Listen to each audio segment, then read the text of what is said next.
Hello everybody, I am here today, or tonight. Feels kind of weird making a video at night, but I didn't have the time to because the last couple of days have been real hectic.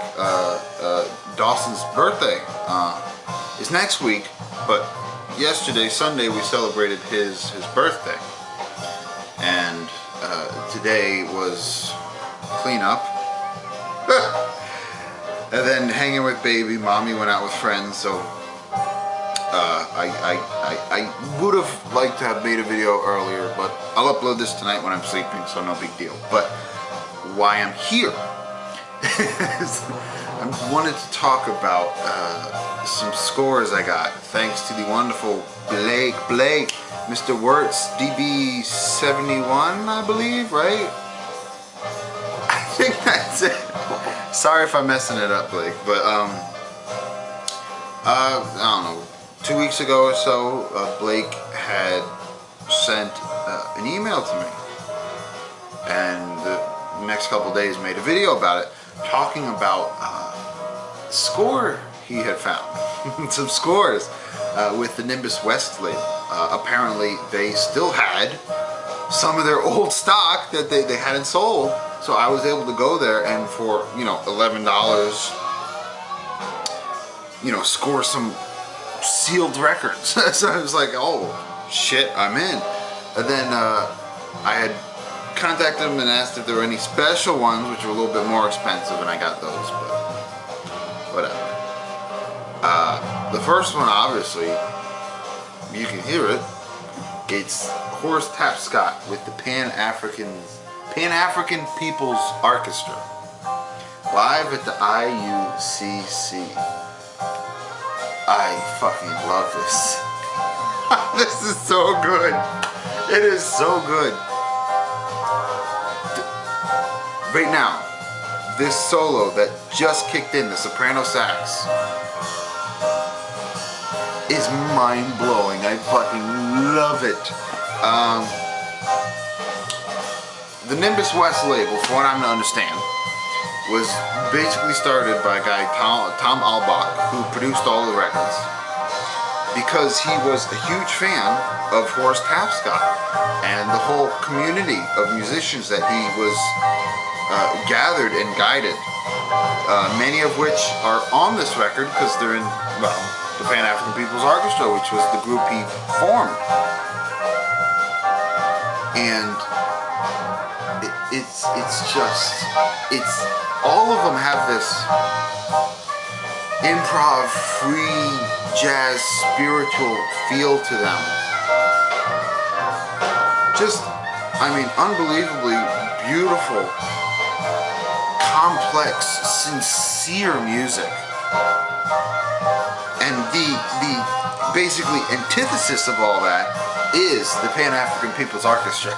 so this is double album, should say double Gatefold, and it was recorded in a church with a multitude of musicians I'm not going to go into, but it is just totally awesome. Like I said, free-spirited, spiritual, at times improvised jazz with some unbelievable musicians that I've never heard of.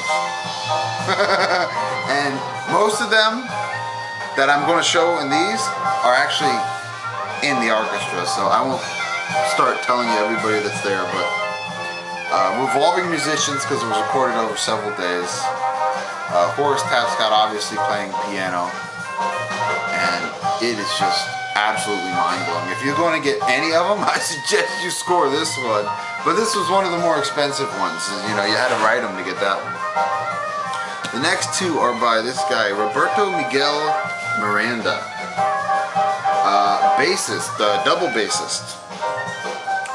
The first one's actually this one, The Creator's Musician.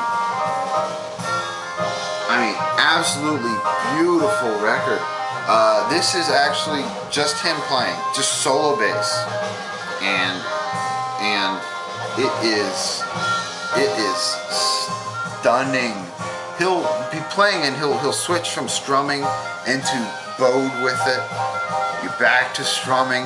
You know, he'll have this beautiful piece that'll just meld into this improvised mesh. It's just absolutely gorgeous record. I haven't listened to all of it. I listened to one side, but really enjoyed that one. And this is the follow-up, and it has a Virgilio Figueroa, who does percussion. What do you call those? I can't think of the word. Congas. Yes, congas. Latin percussion. And this record is very Latin flavored. Really damn enjoyed this one too. But like I said, Latin flavored. It's different from the other one. Totally different. The next few are by Curtis Clark. And I have Deep Sea Diver with Morelny Mulsey. Sorry, I couldn't get that out. I'm tired. Morelny Mulsey.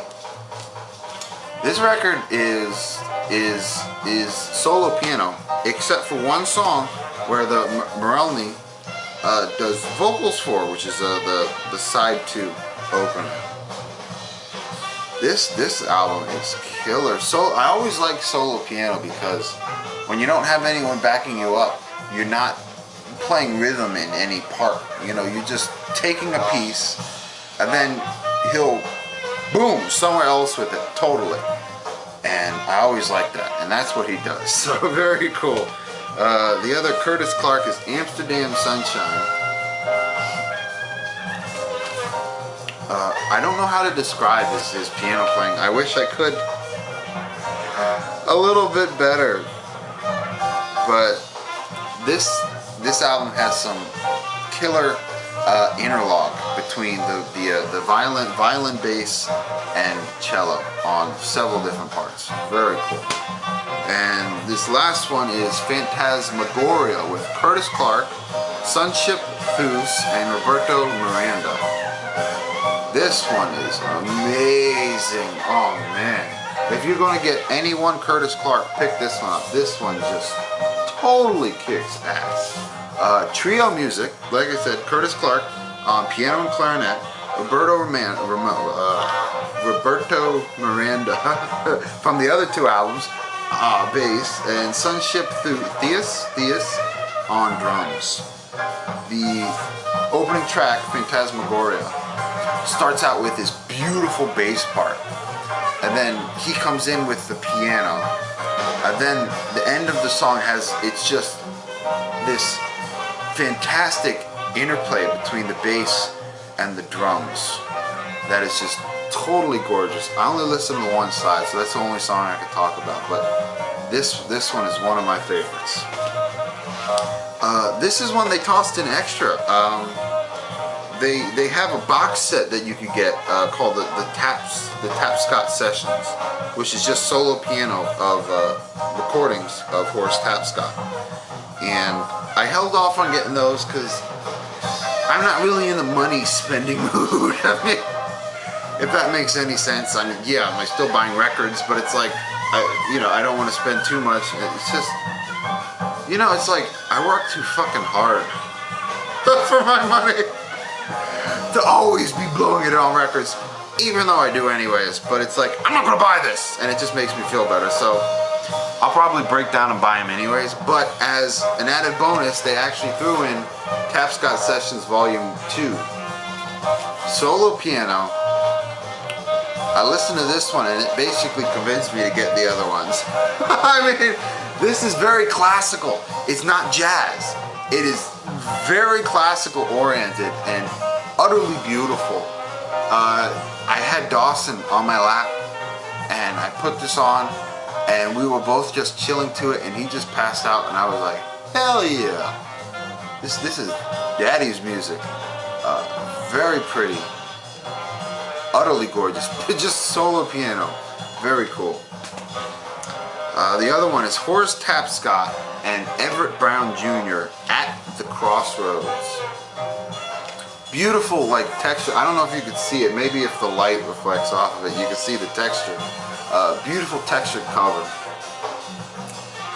Just duet music with Everett Brown Jr. on drums and Horace Tapscott on piano, obviously. This one has a very improv feeling to it. Really enjoyed this one.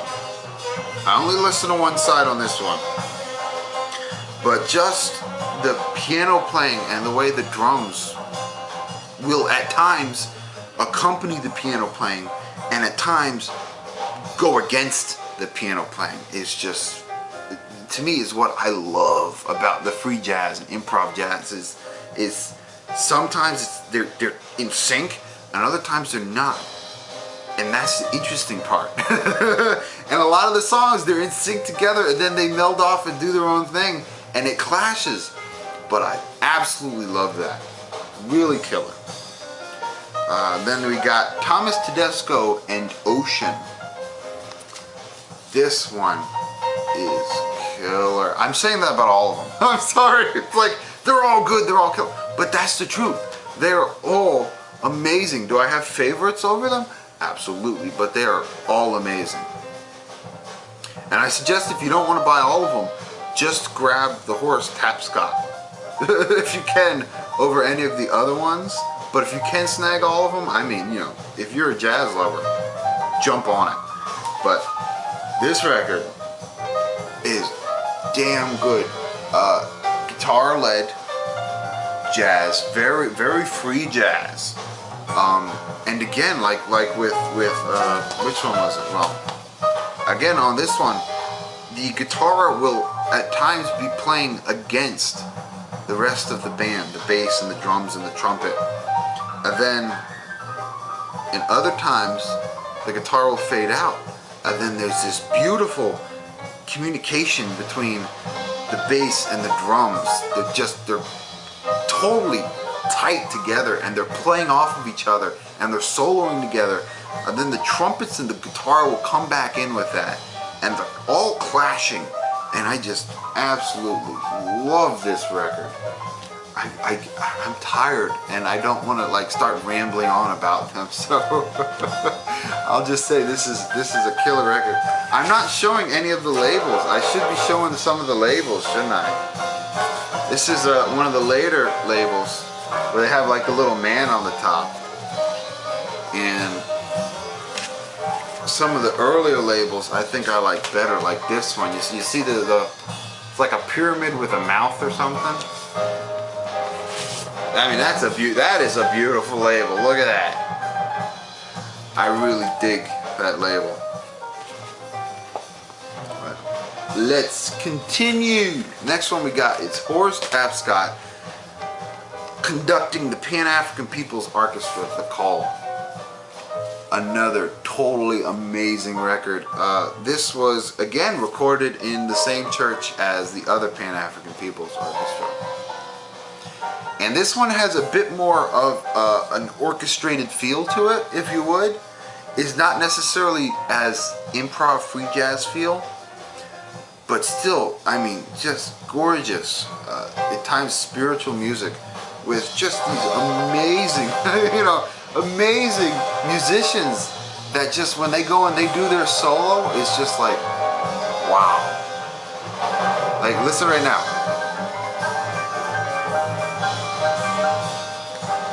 Horace Tapscott. I can't do it. I can't do it. But just, kind of makes me think of Monk. But it's not. I wish I had the better knowledge or the know-how or the understanding to talk about records where I could like pull out like, yeah, Horace Tapscott, his piano playing is influenced by this guy, and he, with a touch of this, and mend them together, they sound like this. I can't do that. My mind isn't like that, but I mean, you hear it. I hope you can hear it. If I shut up. Last one. This is flat out, hands down, my favorite record out of the entire bunch. And it is so beautiful. And the funny thing is, if I were to like see this record somewhere, like just by the cover, I'd be like, whatever, and I'd pass over it. You know, it just goes to show you can't judge a record by its cover. But Linda Hill, Lullaby for Linda. This record is so amazing. It is. She plays piano and sings, and she has this very beautiful, almost gospel singer voice. And then the band has this improv free jazz feeling behind them. So she'll be singing, and she has this beautiful piano which is sort of classically based, and then all of a sudden the band kicks in and they start jamming with her, and then they go off and do their solos, and it's like, wow. It makes me think of a mix of Billie Holiday and Sun Ra. That is how amazing this record is to me. I just absolutely love it. This is just flat out my favorite of the bunch, but I suggest you pick them all up if you can. It's the Nimbus West label. Watch Blake's video if you can. I'll put a link on the bottom of mine for you guys, but I think my battery's dying and I've talked enough and I'm tired, so I'm going to go for now. But until next time.